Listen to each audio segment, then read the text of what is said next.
Izolo undlunkulu wesizwe samaZulu uqinisekisile ukuthi iSilo esisha uMisuzulu kaZwelithini sijube ithimba labakhongi ukuyolobola untokozo Mayisela eNewcastle KwaZulu-Natal obhekeke ukuba ngundlunkulu wokuqala weNgonyama uMisuzulu.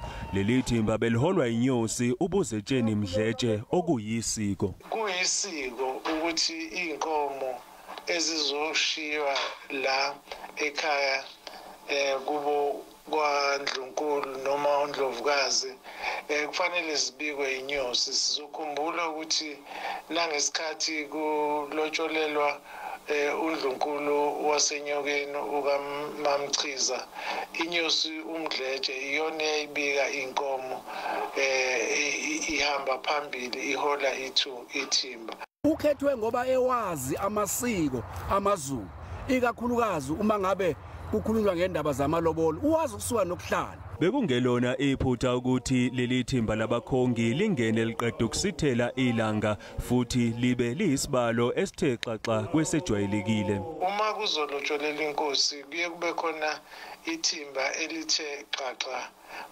kunomuntu kazana, ngoba umuntu kazana ngahamba abantu ababili noma abathathu, kodwa uma kuzolotsholwa indlovukazi yesizwe ithimba liba likhulu kakhulu, futhi nangesikhathi okwenzeka ngaso kuye kwenzeke ebusuku akwenzeke emini njengokujwayelekile. Isintu sithi ukaMayisela usenegunya lokubizwa ngondlunkulu, kanti umsebenzi ozana lesikhundla angawuqala noma nini uma seliphumile udwendwe. Uma ngabe esesinile usezokwazi ukuqhubeka nemisebenzi yakhe yokuba undlunkulu ebukhosini bakwaZulu. Akukho kunye ukuzomvimba ngoba njengoba sekulotsholiwe kusho ukuthi vele useyundlunkulu. Kusinjalo iSilo uMisuzulu kaZwelithini sethulwe kuzona zonke izindlu zasebukhosini bukaZulu, kanti sizogcotshwa emva kokulandela imigudu yokuhlonzwa njengeNgonyama yamaZulu